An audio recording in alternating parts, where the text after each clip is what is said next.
오순절 날이 오늘 말씀의 그 중요한 내용 중에 하나는 오순절 날이라고 하는 겁니다. 누가복음을 여러분이 읽다 보면 그 예수님께서 출생하실 때 나사렛이 아닌 베들레헴으로 가셨다.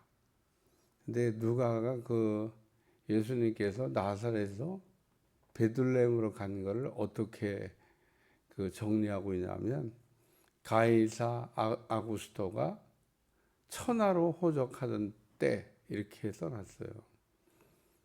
누가는 막연하게 소설같이 복음서를 정리하지 않았습니다.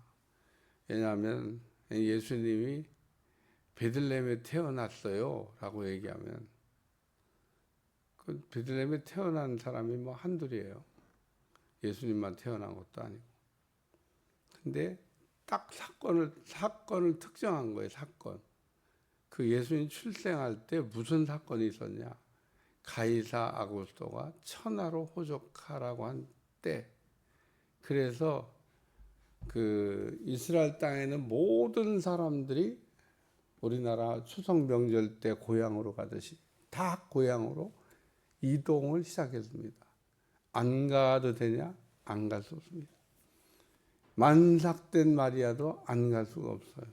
이거는 가이사 아구스토의 이 호구조사, 인구를 조사하기 위한 그 명령이기 때문에.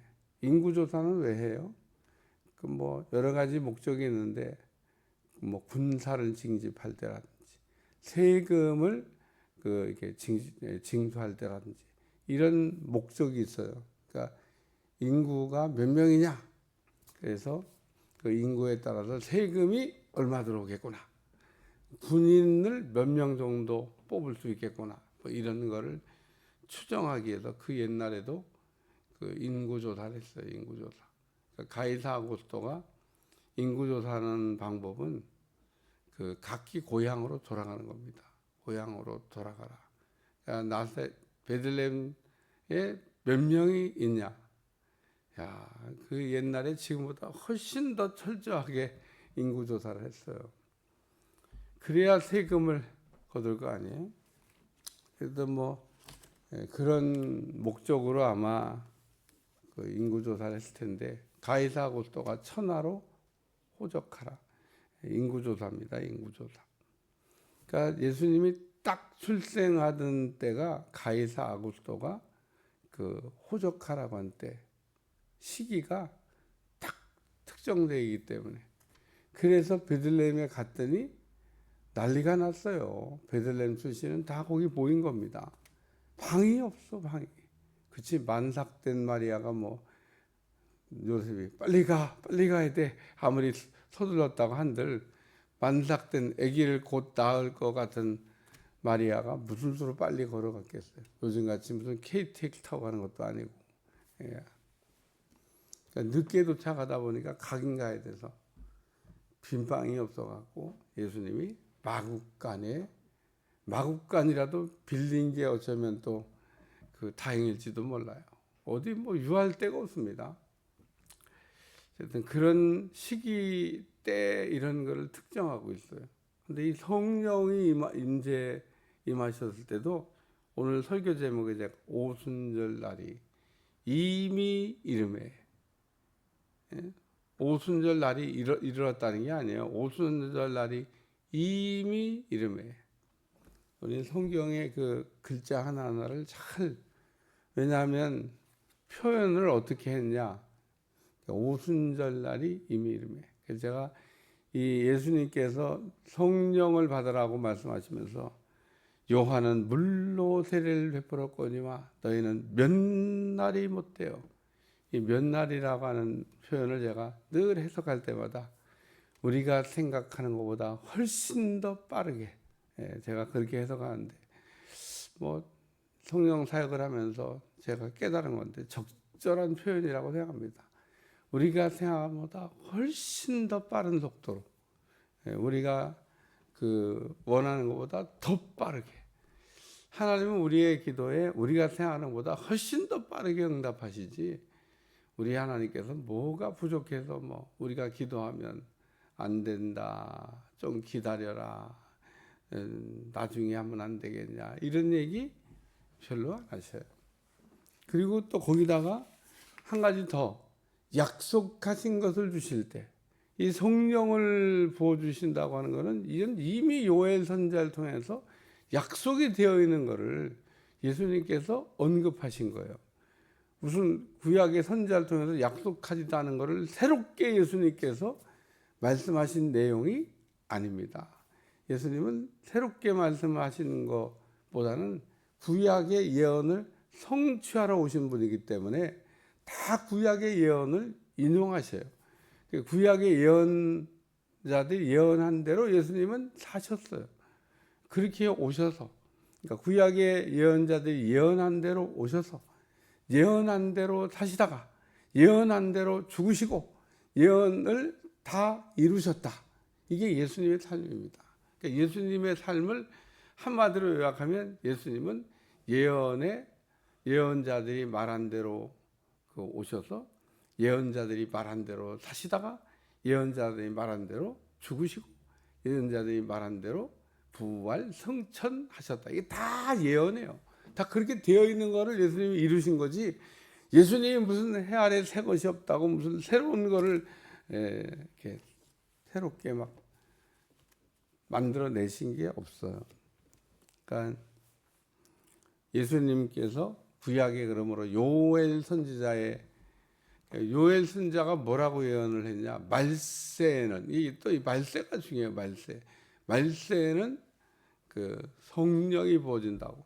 이게 이제 2장 뒤로 넘어가면은 아주 요엘 선지자의 말씀을 베드로가 인용해 가지고 설교하는 말씀이 나오는데, 2장 17절 하나님이 말씀하시기를 말세에 내가 내 영을 모든 육체에 부어주리니 너희 자녀들은 예언할 것이요, 이러면서 말세라고 하는 또 시기를 또 특정하고 있습니다. 그러니까 이 누가는 성경을 기술하는 방법으로 이 시기를 특정하는, 시기를 자꾸 이렇게 명시하는 방법을 사용해서 성경을 정리하고 성경을 썼다라고 하는 것을 우리가 좀 관심을 갖고 읽으면, 누가복음도 그래서 관심을 갖고 읽으면 딱딱 시간을 이렇게 알려줍니다. 예수님의 출생, 가이사랴 아구스토, 그리고 이제 가나에서 첫 번째 표적을, 이게 다 시간을 알려주는 거예요. 표적을 어디서 처음 행하셨지? 가나에서 첫 번째 표적을 행하셨다. 그러니까 이런 걸 우리가 생각하고 성경을, 누가복음을 읽어보면 이제 누가복음이 시기가 나오니까 딱 예수님의 시간 동선을 알 수가 있어요. 출생은 요때 하셔서, 요때는 요길 가셔서, 요때는 시간표를 이렇게 정리할 수 있을 만큼. 이 성령이 임한 때도 오순절 날이 이미 일어났다. 이미 오순절 날이 이미 그들이 다 같이 한 곳에 모였더니, 어제도 보면 제가 제비를 뽑아 맞대하려더니 그가 11사도의 수에 들어가니라. 가룟 유다 자리는 없다, 그런 얘기입니다. 가룟 유다 자리가 비어서 그 빈 자리를 대신 마띠아를 뽑은 게 아니야. 가룟 유다는 자리가 없어졌어요. 그래서 새롭게 자리가 채워진 겁니다. 가룟 유다 자리를, 앉았던 의자를 재활용했냐, 그런 거 아닙니다. 그러니까 오늘 오순절 날이 이미 그들이 다 같이 한 곳에 모였더니, 호련히, 또 이 호련히도 중요해요. 호련히, 이게 갑자기 일어난 사건이라는 겁니다. 뜻하지 않은 시간에, 다 무슨 예상하고 있는 시간이 아니에요. 성령이 뜻하지 않은 시간에, 하나님은 하나님이 말씀하시고 싶을 때 말씀하시고, 하나님은 일하시고 싶을 때 일하시고, 그런 걸 우리가 뭐라고 하냐? 하나님 뜻대로 해요. 그냥 다 하나님 뜻대로 하시는 거지. 오늘 그래서 우리는 살아가면서 하나님의 뜻이 중요하다. 그래서 쭉 내려가면 이제 4절에 보면 그들이 다 성령의 충만을 받고, 첫 번째 생활 말씀은 다 받았다는 겁니다. 99명만 받았다. 120명이니까 119명만 받았다. 만약에 119명만 받고 한 명이 누가 속을 썩이고 안 받았다 그러면은 119명만 받았다고 누가가 쓸 텐데, 보니까 다 받았어요. 그러니까 이 다 받았다고 하는 거에도 굉장한 의미를 갖고 있습니다. 다 받았다. 그러니까 120명 정도가 성령 충만 받기를 기도했는데, 성령 충만 받기를 기도했던 120명 정도가 다 성령의 충만함을 받았다. 야, 초대교회 때 120명의 사람들이 그 기도에 대한 거, 제가 이 성령 충만 받기 위한 기도 합심해 가지고 전심으로, 합심해서 전심으로 뜻을 모아. 뜻을 모아라는 얘기는 제가 그 기도 제목이 성령 충만이라 그러지 않습니까? 무슨 집장만을 위해서 기도한 것도 아니고, 무슨 아니면은 자녀 건강을 위해서 기도한 거. 기도 제목은 오직 하나. 예수님께서 말씀하신 대로 성령을 받으라 그랬으니까 오로지 성령 충만을 받기 위해서 전심으로 120만도가 합심하여 그 성령 충만 받기 위한데 뜻을 정하고 기도했더니 다 성령 충만을 받았다. 오늘 우리가 성령 충만은 다 받아야 될까? 아니면 받고 싶으면 받고 받기 싫으면 안 받고 선택일까? 선택 아니에요. 예수님이 선택이라고 그러면은 그 예루살렘을 떠나지 말고 아버지의 약속하신 것을 기다리라. 성령으로 세례를 받으라. 이렇게 말씀 안 하셨을 거예요. 받고 싶으면 받고 안 받고 싶으면 안 받아도 돼. 성령 충만 받는 거는 선택이야. 하나님께서 우리에게 자유의지를 줬는데 니들 마음이지 니들 마음이지. 마음대로 해. 받고 싶으면 받고 받기 싫으면 안 받아도 돼. 이런 뜻이 아닌 겁니다. 성령 충만을 다 받았다. 이 얘기는 뭐냐면 하나님의 교회에 출석한 모든 성도들은 성령 충만 받기를 기도해야 되고, 성령 충만은 선택이 아니라 우리가 무조건 다 받아야 되는 거기 때문에. 왜 무조건 다 받아야 되냐? 목사님 독재도 아니고 그런 법이 어디 있냐?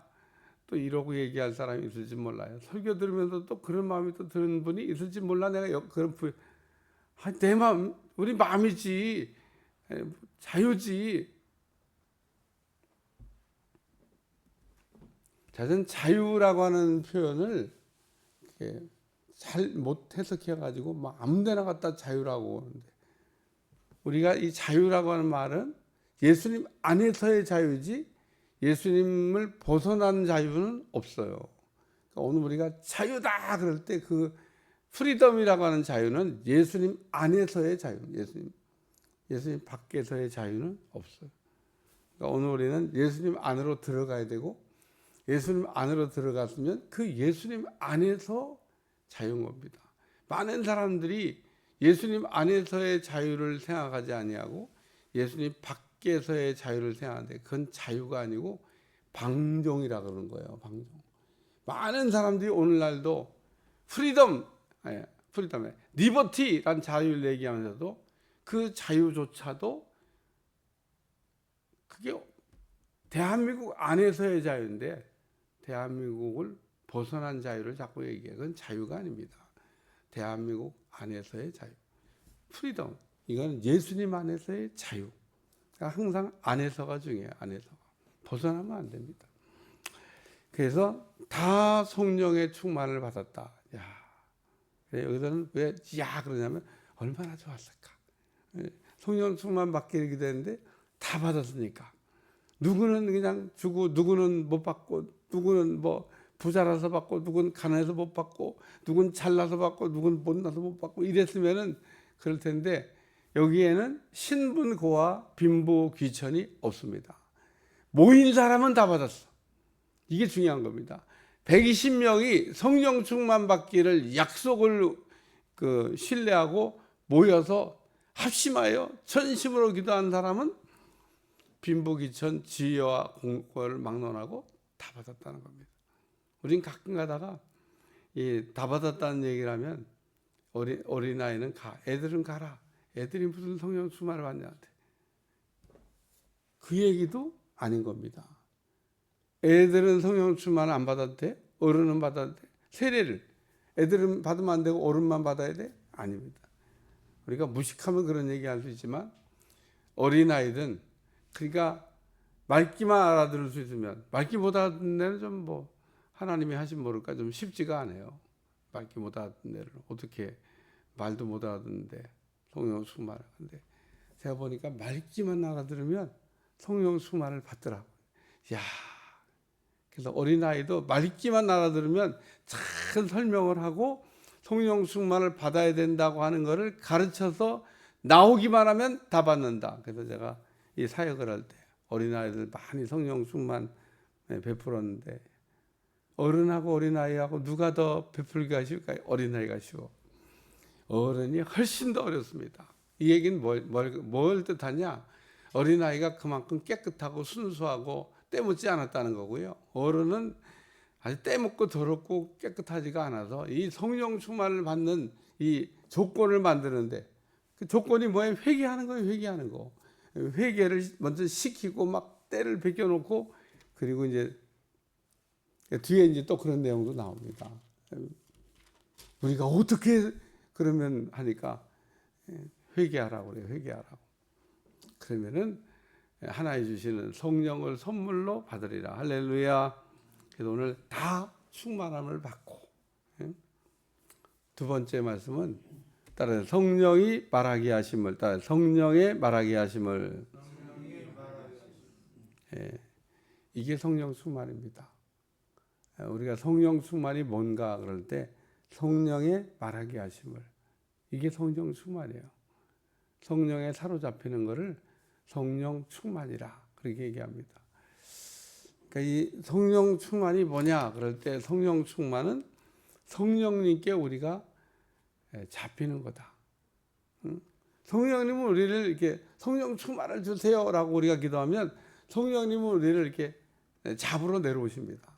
근데 오늘 우리가 그 미꾸라지를 닮아가지고 안 잡히는 그 성질을 갖고 있습니다. 어쩌면 그렇게 안 잡히려고 하는지 잡으면 도망가고 잡으면 도망가고 요리 잡으면 요리 빠져나가고 요리 잡으면 요리 빠져나가고 아니 성령 충만을 달라고 지금 기도하고 있으면서도 성령 충만을 이렇게 이제 부어 주시려고 딱 사로잡으면 안 잡히는 거예요. 그래서 성령의 말하게 하심을 따라 성령의 통제가 시작되는 거가 성령 충만이다. 성령이 쫙 내려오면 성령이 우리의 지체를 통제하는 겁니다. 지체를 우리가 갖고 있는 지체가 있어요. 손도 있고 발도 있고 눈도 있고 귀도 있고 코도 있고 입도 있습니다. 근데 야고보가 이 지체에 대해 설명하기를 이게 길을 들여야 돼. 야생마를 우리가 길들여야 되잖아요. 야생마를 길들이지 않으면은 사람이 타고 다닐 수가 없어요. 야생말 길들이는 거 봤어요? 그냥 그 길들이는 사람들이 말에 올라타면 막 히힝 그러고 막 히힝 그러고 막 올라앉은 사람은 떨어뜨리려고 그러는데 그 조련사들이 막 한참 막 말하고 타고 막 안 떨어지면서 이게 잘 조련을 하면은 나중에는 아유 내가 이렇게 하면 나만 힘들지 뭐 말을 듣는 게 낫겠다. 제가 지금 설명한 얘기를 잘 따라오셔야 돼요. 야생마가 조련한 사람이 이게 길을 들이려고 그러면은 막 처음엔 반항을 해요. 막 거부해. 근데 이제 한참 하다 보니까 이러다가 내가 또 나만 죽겠다. 나만 손해다. 이런 생각이 들을 때 딱 굴복을 하는 거예요. 굴복. 자기 의지를 꺾고 말 얘기하는 거예요. 말이 자기 의지를 꺾고 이제부터는 이제 말을 잘 듣자. 그럼 이제 그때부터 준마가 된 거예요. 조련사가 가자 그러면 뛰고, 서 그러면 딱 쓰고, 야, 아주 말을 잘 듣는 말이 된 겁니다. 그러면 야생말이 그동안 야생에서 그냥 야생처럼 막 뛰어다니는데, 이게 말을 잘 듣기 시작하면요 뛰어난 말이 되는 겁니다. 오늘 우리가 우리 마음대로 그냥 지멋대로 막 이렇게 뛰어다닐 때는 야생말 같은데, 이게 잘 길이 들여지면, 우리가 왜 길을 들여야 되냐? 하나님 쓰시기에 합당해야 되니까. 우리는 딱 우리 마음대로 살고 싶어요. 그리고 거기다가 독재냐, 나는 자유도 없냐, 막 이런 소리를 외쳐요. 독재예요, 무슨 독재? 하나님 뜻대로지. 그게 살 길인데, 우리는 내 뜻대로를 좋아해요. 내 마음대로 사는 걸 좋아해요. 근데 내 마음대로, 내 뜻대로, 내 생각대로, 내 감정대로 살던 거를 내려놓고, 이제는 주님의 생각으로, 주님의 감정으로, 주님의 뜻대로 우리가 살아가는 게 성령 충만이에요. 여기 성령이 말하게 하심을 따라. 우리 몸에 여러 지체가 있는데, 그 여러 지체가, 야고보가 얘기해, 짐승도 능히 길을 들이는데 우리 몸의 지체 가운데 가장 길들이기 어려운 지체가 딱 하나 있다. 그게 뭐냐면 입입니다. 입. 우리가 입을 맘대로 사용해요. 내 입인데 내 입 갖고 내 맘대로 하는데, 그치? 내 입 갖고 내 맘대로 그거는 이제 성령 충만이 아닌 거예요. 내 입을 하나님께 맡겨서, 내 입을 하나님께 드려서, 내 입이 존귀하게 쓰임 받도록. 우리가 이 입이 존귀한 일을 하면 존귀한 입이 되는 건데, 이 입이 존귀한 일을 하지 못하고 허접한 일을 하게 되면 허접한 입이 되는 거예요. 하찮은 입이 되는 겁니다. 우리가 입을 열어서 말한다고 하지만 말한다고 다 말이 되는 게 아니잖아요. 이 말도 잘 새기셔야 돼요. 우리가 입이 있다고 말을 한다고 말이 다 되는 줄 알지만, 말한다고 다 말이 되는 게 아니에요. 우린 하나님이 입을 주신 목적이 뭐냐면, 따라하세요. 기도하고, 따라하세요. 기도하고, 감사하고, 찬양하고, 덕 세우고, 이런 거 하라고 입을 주신 거예요. 우리가 막 옳은 거를 얘기할 때도 옳은 게 다 덕을 세우는 건 아니에요. 옳은 거라고 얘기하면 정의, 맞죠? 정의 얘기하는데 정의가 틀린 건가? 정의를 얘기할 때 정의가 옳은 거니까 맞는 거예요. 그건 틀린 게 아니에요. 정의를 얘기하는데 틀렸다고 하면 안 돼. 근데 정의를 외치는데 그게 꼭 덕 세우는 건 아닌 겁니다. 바울이 고기를 먹지 마는 거, 우상의 제물인 것 같은데, 그럼 틀린 말 아니고 맞는 말이잖아요. 근데 그냥 먹으라는 겁니다. 묻지 말고. 그게 덕을 세우는 거라고 바울이 얘기했어요. 왜 그렇게 했을까? 옳은 것보다 그 위에 있는 게 덕을 세우는 거라는 겁니다. 우리는 막 옳은 거라고 그러면 정인데 틀리지 않았는데 맞는데 그러고 목청을 높이는데, 그렇게 얘기하는 사람 만나면 맞는 얘기하니까 저는 그래요. 그 맞는 얘기예요. 맞습니다. 틀리지 않습니다. 근데 덕을 세우는 건 아니잖아요. 덕을. 그러니까 성령의 말하게 하심을 따라 우리가 이게 말을 하는 거를, 성령이 우리의 입을 통제한다, 그런 얘기입니다. 제일 그 길들이기 어렵고 길이 들여지지 않는 입을 성령이 딱 잡는 거예요. 근데 이렇게 설명을 해줘도, 얼마나 더 쉽게 설명하지? 이렇게 설명해줘도 우리가 입을 쓸 때는 성령의 말하게 하심을 따라 입을 쓰는 게 아니라, 성령님께 맡기면 되는데, 사실은 입을 딱 성령님께 맡기면 이게 되는데, 맡기라고 해도 맡기지를 않아요. 맡기지를.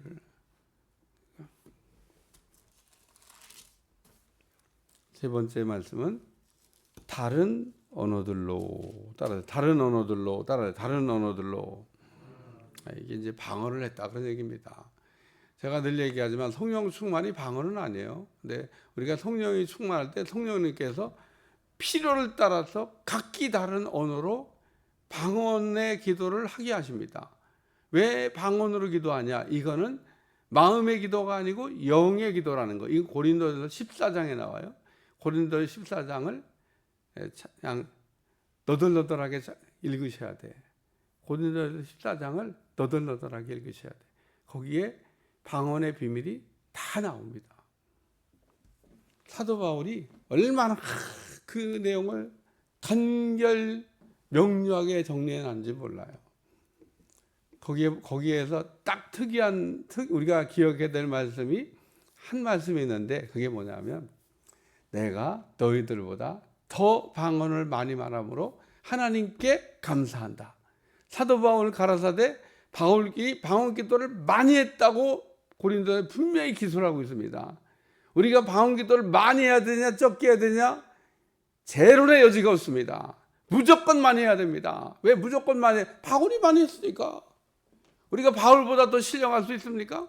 구약에 나온 모세나 신약에 나온 바울보다 우리가 더 영적으로 민감하고 더 위대하고 더 놀라운 일을 알 수 있습니까? 바울같이 은혜 받은 사람이 없고, 바울이 신약 성경 절반을 썼는데 우리가 그럴 만한 능력이 있습니까? 없잖아요. 그러니까 우리는 그 신약 성경에서는 예수님 다음으로 우리가 머리를 숙여야 될 사람이 바울이에요. 바울 가라사대.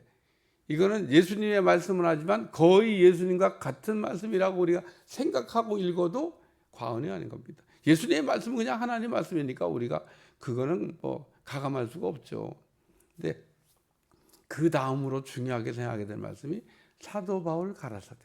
바울이 말한 거를 굉장히 중요하게 생각을 한다는 겁니다. 그러니까 바울이 내가 너희들보다 방언을 더 말하고, 고린도 교인들이 방언을 얼마나 많이 했는지 모릅니다.